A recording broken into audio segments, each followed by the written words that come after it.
My sister and I lost our dad a year ago. He was my only parent. Mom was never in mine or my sister's life. Dad left money, inheritance, for me and sister, and she used her inheritance to get new cars and renovate her house. I live with my aunt right now cause my brother-in-law didn't let me stay with my sister. I'm planning on using my inheritance money to pay for college tuition. I've always wanted to be doctor but haven't decided which branch yet. My sister and I haven't been close. It started after she got married to her chronically ill husband, who was allowed to make backhanded comments about dad and mock his illness, and make a scene at his funeral. Only because he's ill and shouldn't be held accountable for his behavior. I've distanced myself, but my sister kept visiting a lot lately, venting about my brother-in-law's condition. He's been in and out the hospital for heart problems and in need for a surgery. She brought up my inheritance money several times, but I end up cutting the conversation. She then straight up asked if I could help pay for her husband's surgery and she'd pay back in less than a year. I felt uneasy cause if I give her money from my inheritance, which is a large amount, then there's no guarantee she'll pay back before it's time to apply for college. I'm taking a year gap, but I know my sister can't pay back that much and I felt I was risking my future.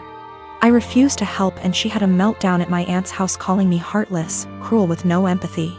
She said that her husband's health should be a priority and I needed to help because education is nothing compared to someone's health, and asked if I'd be happy to see her as a widow and my nephew with no father. My aunt suggested others pay, but most of them cut my sister and her husband off.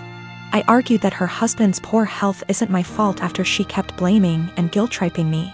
She kept crying, and although my aunt decided to stay out of it, she said that I should be prepared for permanent damage in my relationship with my sister if I don't help her now. She's been sending texts and pictures of her family telling me this is what I was saying no to. A happy, healthy family with a healthy husband and father. I cried and felt like I was being selfish, not good aunt and sister. I asked my friend and he said let them sell the cars and all the luxurious stuff they bought to afford the surgery, and warned me, if I give them money I'll never get it back and may not be able to go to medical school. I'm in a relationship with a guy who also works in tech. He makes $68K and I make $130K. I am a mechanical engineer at a robotics startup.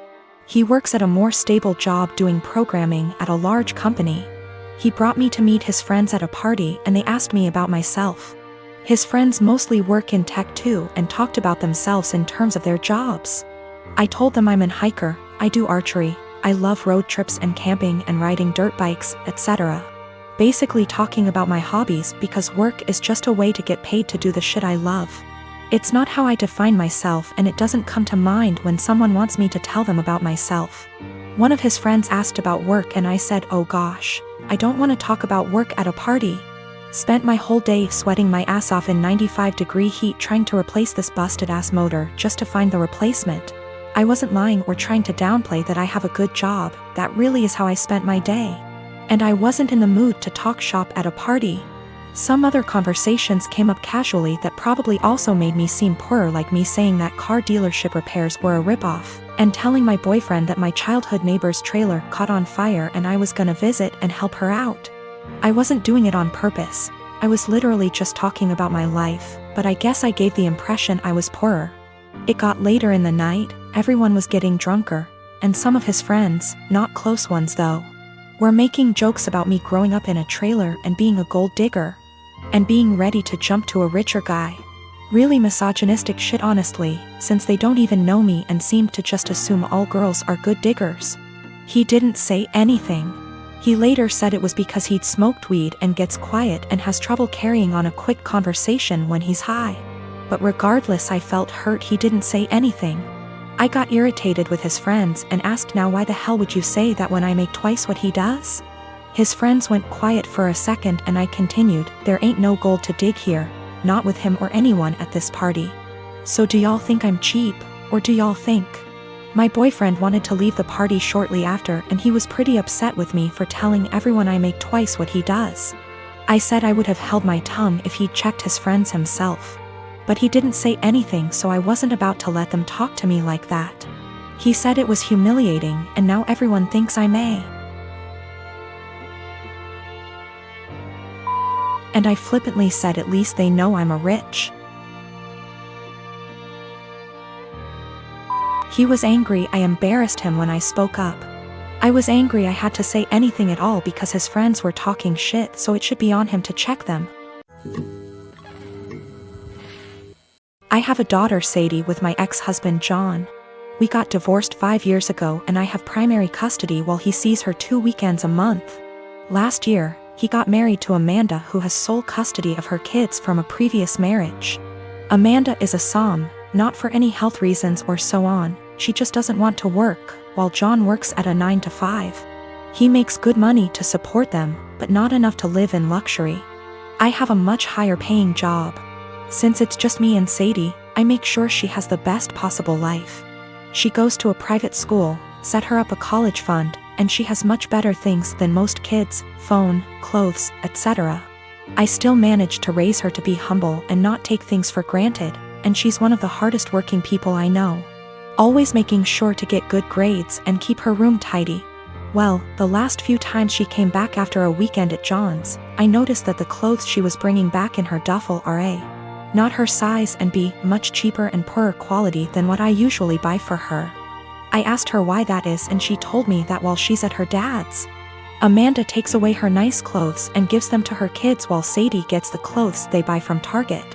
I asked her if she wanted them back, but she said she didn't mind sharing since all her favorite clothes were kept here. The problem came when I went to pick her up last weekend. I had a business meeting and couldn't drive her over, so Amanda offered to just pick Sadie up from school, which hadn't happened before. When I got there on Sunday, John and Amanda asked me to sit down with them, and when Sadie came to hug me, Amanda sent her to her room quite harshly, saying her punishment wasn't over yet. I was confused because Sadie very rarely misbehaves.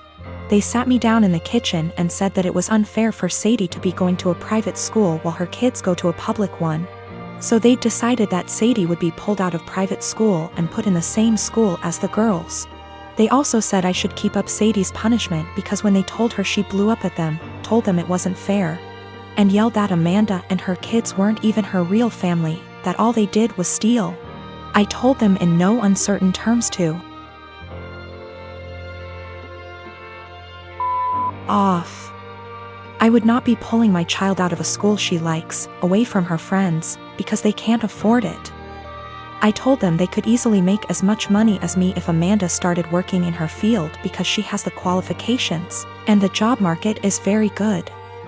I told them their money problems are not my issue, and if Sadie's items get stolen again or they try to pull her out of school, I'll be taking this to court. They've been blowing up my phone ever since, calling me a selfish. And after telling the story to a friend, he told me I was rubbing my success in their face. But I still don't feel like I did anything wrong. I got temporary guardianship while waiting for a court hearing. We're going to try to get full custody and have John get 1 day a week of visitation, supervised for at least the first few months, and no contact with Amanda or her kids. This way, he still sees Sadie just as much and they can try to repair their relationship, but she doesn't have to go back there.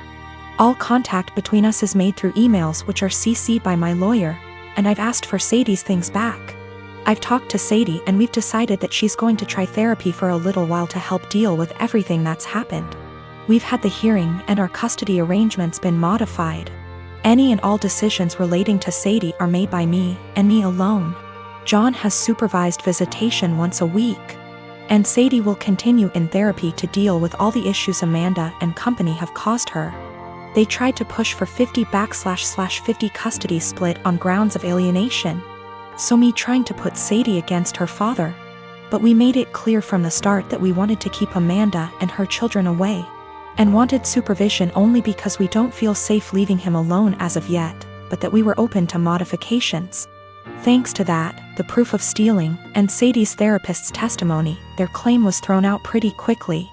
Amanda's pissed, and has tried to contact me and Sadie, but I made it clear to her that if she keeps harassing me or my daughter, I'll have to make this known to the authorities. Sadie and I have blocked her everywhere, and any communication between John and us is made through text messages or emails only. My dad married my stepmother 3 months ago, and I feel like it made my life significantly harder and less pleasant. They moved in with us, and for the indefinite future this situation will not change. We have a 3-bedroom house, and before they moved in, my dad and I had our rooms, both with bathrooms. And there was a smaller room which was a study for my dad. After they moved in, Jenny, 16, turning 17 next month, got my room. And I had to share the smaller room with 11-year-old Tom and 10-year-old Mike. All my books, my telescope, my stuff are packed and in the basement now since there's no space anymore. This made me real angry, but my dad told me that I have to be a team player, and this is what him and his wife agreed on. Jenny treats me like shit. She sometimes acts as if I'm not there at all, and sometimes is super aggressive and hostile towards me. The other, I asked Tom to stop going through my things, and she became so angry that I have no right to order her brother around. She told me to get it in my thick skull that I'm not their big brother to tell them what to do, even though all I asked was for them to stop going through my things. She said it's best if I don't talk to them at all, since that way they will get less influence from a weirdo like me. What I don't get is that if she's so concerned that I might leave a bad influence on Tom and Mike, why doesn't she take them into her room? Tom and Mike don't respect any boundaries. They're always through my stuff.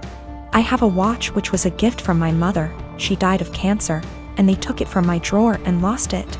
I found it weeks later in the basement with its front glass broken. Before they moved in, I used to get a $100 allowance every month. Now Jenny gets $75, I get $35, and Tom and Mike each get $30. I had an Xbox, but these kids broke it down. I used to spend a lot of time with my dad. He used to come see me play basketball almost every week. He hasn't done it even once in the past 3 months since he's always working overtime. We eat out once a week, and none of them in these 3 months have been to any of my favorite places, but Jenny, Tom and Mike have each chosen their favorites more than once.